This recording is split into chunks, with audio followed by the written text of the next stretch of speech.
All right, buddy, what's your name? Where are you from? This has been a long time coming. Yeah, man, it has. Jonathan, prison life inside and out. You know I'm from South Georgia, Yep. and that's what it is, man. Good old Georgia. I Yes, stayed, sir. where was I at? I went down to Florida. I stopped at Georgia. Can't remember where the hell I stopped at. But it was horrible weather. I wanted to go, there was this area that I wanted to go and explore, but it was just pouring down rain, so I didn't. Savannah, Georgia. I think they had something called like a river walk or something like that. Yeah, River Street. Yeah, it looked really nice from the pictures. I wanted to go see it, but another day, another time. You know what I mean? Yeah, man. Anyway, so yeah, you got a prison channel, and I've had a few people that have prison channels on here before, and I should have had you here a little sooner, man, because you've been supporting lockdown for a while, man, and that's a rare thing because a lot of people, sometimes support the channel that have channels just Yeah, because they want to get on the channel and have their name put out, but they're not really true supporters. I can tell, man. You have never asked me for no kind of interview or collaboration at all, and that's one thing that it goes a long way. I can tell that you truly support the channel and truly support the cause, man. You know what I mean? yeah, man. Absolutely. Whenever I first started doing my thing, obviously I looked out there to see what prison channels there were, and it was a couple of the big ones, like Big Hurt and Joe. And then I saw yours, and I'm gonna tell you, honestly, at the time, I think you had, when I found you, I think you had like maybe 4,000 Yeah, subscribers. So yeah, I've been rocking with you since 4,000. that's what's up, man, and it means a lot to me, believe it or not. But yeah, so your channel, you got some good content. As a matter of fact, you focus a lot on, was it South Carolina prison? Yep, Yeah, South Carolina, man. Just whenever that riot happened and all those dudes got killed, I guess that it kind of struck me at home because I done time yeah, in South Carolina, and so I covered that extensively. yeah, and I like those videos, man. And for real, that was one gruesome incident that happened in prison that's gonna live in the record books, and it's still going on to this day. You know that, and with all the cell phones that are in that prison, it's crazy, man. It's crazy that something, you know, drastically has not changed or the government hasn't came into play with this penitentiary. But I'm gonna leave that information for the viewers to go check out on his channel, man. It's a great topic to discuss. But let me hear a little bit about you as a person, man. You're a personal trainer, correct? Or your business is slowly growing? Yes, sir. I became a trainer probably a little over 10 years ago. In federal prison, they have a little bit better programs than they do in the state. So they offered a personal trainer certification in federal. And believe it or not, I didn't actually get the one that they offered, but because they had it, that's what put me on the path of studying and everything like that. So I spent like my whole entire 8.5 year bid in the Fed studying physical science, personal training, kinesiology, stuff like that. And then whenever I came home, sorry about that. I should have turned down my notifications. It's all right. Anyway, yeah, when I came home, I went and got certified. I went to like a testing site down in Savannah, actually where you were, because that's where I was at the Federal Halfway House. And been certified ever since, man. And I opened up my gym. It's called 15 Minute Fitness. I opened it in like 2016, and been rolling ever since. I kind of do, for some reason it turned out to just be more women than men, and I guess it's because men don't really like to ask for help, whenever they need help. So Yeah. I do weight loss stuff, and it's kind of like high intensity intervals. You know what I mean? It's not how I work out personally, but I do it for a lot of people who want to lose weight. Yeah. We do like 30-30, intervals, Yeah, I stuff bet a like. lot of people were trying to get that position in prison, man. Try to become personal trainers. Oh yeah, it was offered through this. I think the thing of it was like NFPT, National Federation of Personal Trainers, and yeah, it was definitely a highly sought out class. the prison itself would pay for you to take the test and get certified. So Okay. yeah, we're trying to beat the door down to get that thing. Yeah. Well, you say you did 8.5 years. That's a stretch. You did all at once. I've done a little over 8, but it wasn't straight. It was on 2 different occasions going to prison, and I'm sure you. I honestly, I still don't know what you did. I'm sure you spoke about it on your channel, but what? How to go about you getting 8.5 years in the feds, man? My federal crime was counterfeiting checks. I had counterfeiting checks, and then when they finally caught up to me, they raided my hotel room, and I had a firearm, and I was already a convicted felon because I had been in state in South Carolina and in Georgia. So nowadays the feds pick up pretty much all gun charges. So I got a 922G. For everybody that's been in the state, they know what that is. It's a firearm by a convicted felon. And then I had what's called a generic conspiracy. It's a 371, I believe, is the statute. But it just basically means you conspired to commit a bigger crime. And a lot of times in the feds, they'll charge you with the actual crime, which mine was executing and counterfeit obligations or something like that, and they will drop that in favor of the conspiracy because the conspiracy is easier to prove. Yeah. Conspiracy, if you end up going to trial, they don't need to have anything but somebody saying that you did it, Yeah. with a couple of acts on your part, what they call overt acts, and they can get you. So Yeah. I had a 371 conspiracy, and I had 922 G1, which is convicted felon with a firearm. Okay, and you say you did state time as well? You went to a state penitentiary? Yeah, I did Georgia and South Carolina. South Carolina, I did a YOA, what is called a Youthful Offender Act. It's a 1 to 6. In South Carolina, everybody knows what this is called. They call it the baby life sentence. It's a Youthful Offender Act, 1 to 6. Anybody up to 26 years old can get it. And you basically go through a program, and you can get out in as little as 10 months, or you can go up to 6 years, depending on how you behave in prison. In Georgia, I got sentenced to a 5-year sentence, and it was a violent crime. And so I had to do 90% of it. So I did 4.5 years in the state of Georgia. Yeah. Damn, man. You've done some time, bro. Yeah, it was a lot, man. All told, between juvenile and adult, I did like 16.5 years total. And you know what's amazing? If I were to see you out in public and speak to you, of course I got a bunch of tattoos. People probably judge me like any other person. But you, on the other hand, if I were to see you in public and have a couple words with you, I would never in a million years think that you did all that damn time in prison. Man, listen, I swear to you, that's the story of my life. Like, everybody that meets me, they're like, bro, there's no way. You got to be lying. There's no way. You did not do that. That's crazy, but it's good at the same time. You know what I mean? Yeah. And I always ask this with most of my viewers that come in that has done time in prison. I don't know if you spoke on it or not. If you were to say one of the craziest things you've seen in prison, what would it be? Probably the Paisas, which is a very big Spanish gang, I guess you would call it. They're not really a gang. They are Mexicans that are from Mexico that form as a clique to be against the other Mexican gangs like Norteños and Sureños. And so Paisas versus the African Americans, whenever I was in the feds, this was 2012, and this was at Estill, South Carolina, FCI. Probably the craziest thing, because that was, I'd say, about 300 people, I think was the estimate. It jumped off on the rec yard, and the day that it jumped off, they had soccer tournaments. So, all the Mexicans were on the yard. Then they had basketball tournaments inside the gym.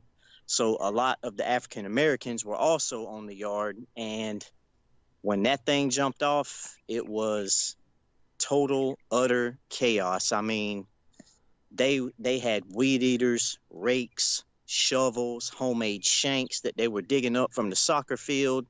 and it went on for probably 45 straight minutes before they were able to bring in the state troopers, to secure the perimeter and get enough officers in there to quell the incident. They were using our weights. That's how we lost our weights at that yard. And it was insane, man. I mean, white dudes were having to run around and scream white, white, white, because if you looked anything like Spanish, the black dudes were hitting you. And then even if you were black and you were Spanish, like if you were a black Cuban or a black Puerto Rican, the Paisas were hitting you. So Dang. probably that's one of the craziest things. That's wild. What the hell did you do, man? Were you out there in the mix? What'd you do? I got to a corner, stayed to myself, stayed out of the way, and every time I saw a big crowd starting to come towards me, I went the other way. Yeah. That's Yeah, wild. That's wild. I've seen some yeah. stuff like that, but it wasn't no numbers like that. That's a big damn. That's pretty much a riot. You know what I mean? Oh yeah, it was full scale. And guys were barricading themselves in the barbershop. Um, they were barricading themselves in different little areas of the rec yard, the band room. They some guys got locked into the weight pile and they were using weights to beat open the locks to get out of the weight room. It was crazy, man. It was crazy. We were locked down for a long time after that. I believe it. I believe it, man. Those lockdowns suck too, man. You're just sitting there. It's like the hole. You know what I mean? And you're just like the Yeah. hole. It's horrible. But and you said that was in the feds. Yep, that was FCI Estill, which is in Estill, South Carolina, What 2012. Never What would forget you it. say is the major difference between the feds and the state? Oh, without a doubt, structure. Hands down, no questions asked. It's structure. State prison, I've been in state in South Carolina and in Georgia. And the way that those places run is just wild, chaotic. I mean, I keep it real on my channel, and it's just what it is. African Americans have the numbers in state prison. So in South Carolina and Georgia, they have the numbers, so they run the yard. The Yeah. difference in feds is that you have a lot of immigration cases and people from all over the world. So you have a high number of Hispanics. And so the Hispanics can rival them. And so there's not this one particular group that will run the whole entire yard and just do whatever they want to do. In the feds, everything is racial, everything is by car. They call it a car. It depends on what gang you run with or what race you run with. And everything is politics. So, if you're black and I'm white, we can't just take off fighting each other. You got to go to your shot caller. I got to go to mine. We got to get it sanctioned. Because if not, if we just take off on each other and everybody else sees it, you got a race war. Excellent. Excellent. Look, see, that's what I've always said. Most East Coast prisons, the blacks have the numbers, and it's like a blood, Crip, GD, or folk kind of, running the situation. Mostly bloods from what I've seen, but, Yeah. they run it. And, when you go to like California, everyone's told me, I'm sure you heard, their structure is kind of like the feds. You know what I mean? Yeah, it's damn near identical. Yeah. So this is my question to you, my friend. And I'm trying to ask the best questions because I want a lot of my viewers to come to your channel, man. You have great content. You have great knowledge. You've been in both feds and state. You've seen some shit. You know what I mean? And I want your channel to grow, just like anyone else that I bring onto the show.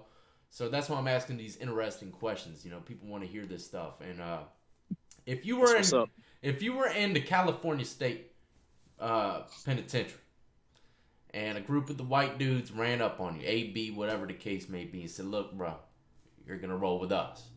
What would you do? Would you try to fight to be a lone wolf, or would you have to succumb to their society way of life?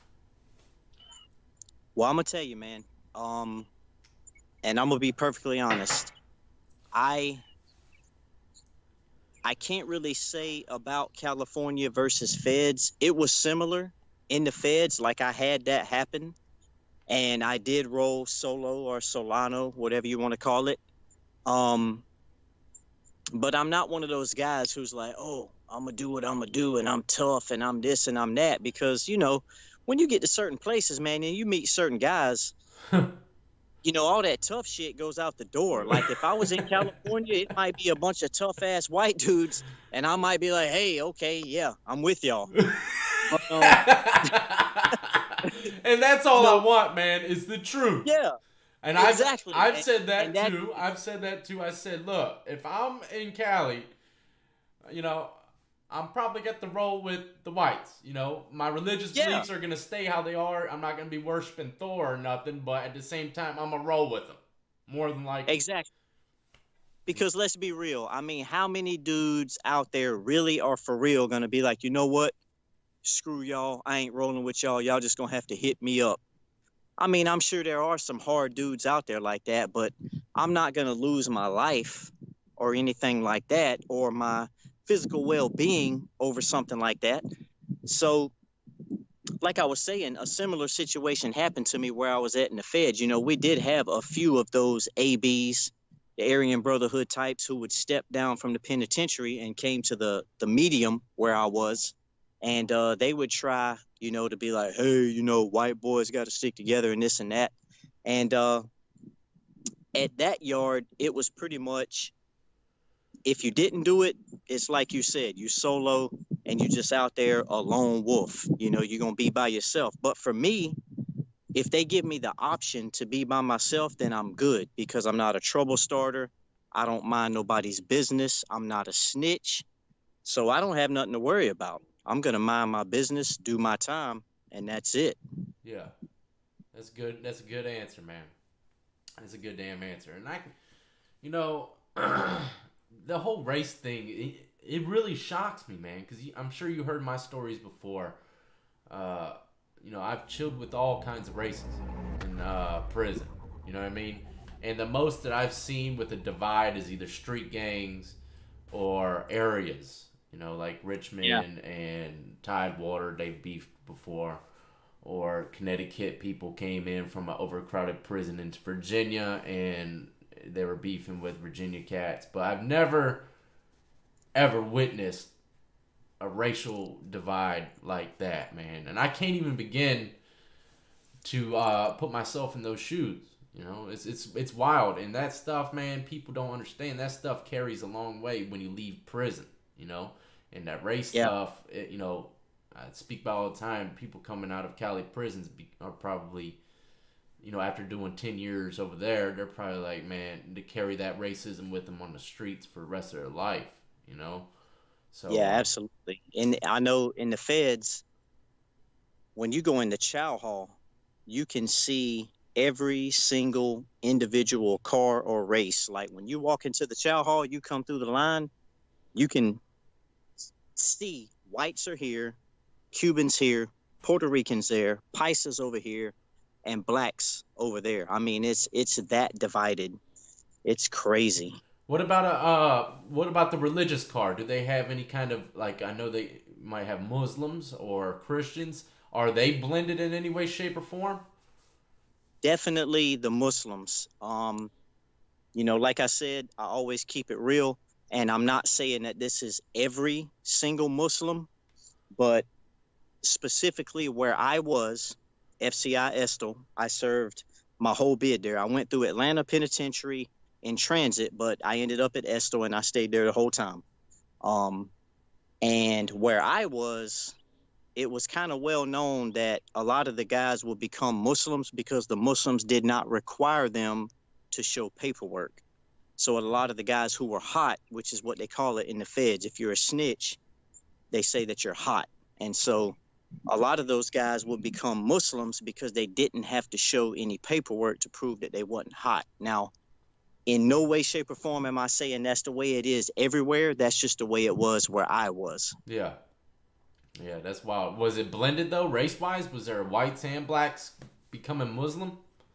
There was not a whole lot of whites, but there was two or three. And I would say, In that whole 7 year span, I was on that 1 yard. There was two or three. Yeah, so there was whites and Muslims. And they were, I mean, and the non-religious individuals, they respect that. yeah, because I'm gonna tell you, honest to God, man, like the place I was at, Estel, when I first got there, it was considered one of the sweet places to be. It was very laid back. When I first got there in like 2007, yeah, I think it was like February 2007. It was they had never been on a lockdown or anything, but the feds had recently changed the way that they classify people, and there was a place called Grand Prairie, Texas, that dictates where everybody goes. And so under the old system, wardens could kind of handpick who they wanted on their yard. Well, when Grand Prairie took over classification, they started putting anybody anywhere. So in around 2008, that yard that I was on that was considered sweet at one point in time went to shit. Like 2008, we went on our first lockdown. And in 2009, we probably had five. They started putting like Norteños and Serranos on the same yard, knowing that they didn't get along. They would bring in Tango Blast, in which the Paisas don't let Tango Blast walk the yard. And I mean, it just, dude, in my 7 years there, I promise you I was probably locked down 25 times. Yeah, I believe it. Stuff like that used to happen in some prisons I was in when new wardens would come into place. And these Yeah, wardens, man, I remember this one warden came in and they started putting dividers in the yard, okay, splitting it up so certain amount of numbers could be on one side of the yard and another. It was like two big cages, okay?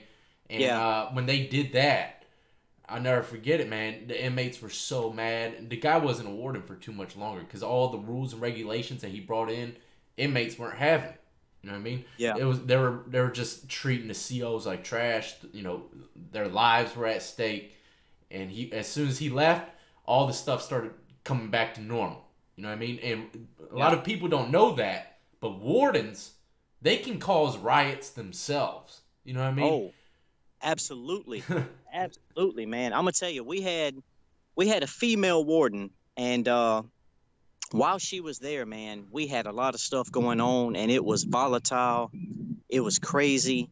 And as soon as she was out the picture and they brought another person in, this guy was obviously old school. He was like, listen, inmate politics a lot of times can help keep the peace on the yard. He was like, listen, let them do what they do, because she was, if she saw a group grouping up trying to politic, she would try to bust it up and take them to the hole. Yeah. And this guy came in and was like, listen, let the inmates work it out. And so you would see different rival cars and gangs sitting on the yard politicking, and the peace actually got to be better with him there because they would allow the inmates to work it out for themselves. And a lot of times that's what you need, man. Yeah. Yeah. That's absolutely true, man.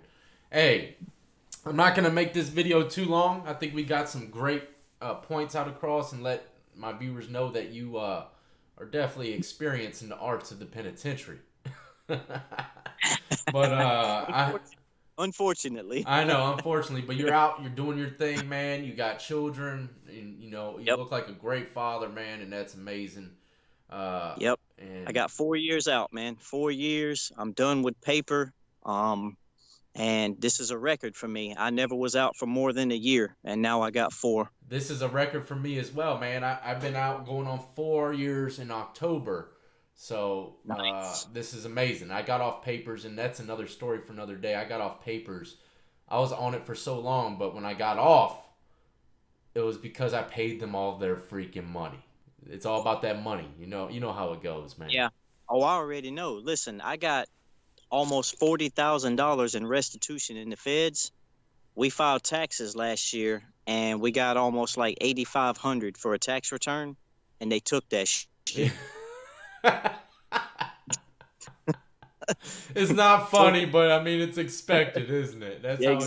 exactly, exactly. It sucks, man. But look, let's wrap it up. You go ahead. Please give everybody your information, and I'm gonna leave a link to your channel as well, and pinned in the comment section below and in the description. But please give everyone a little rundown on your channel name and everything one more time before we go.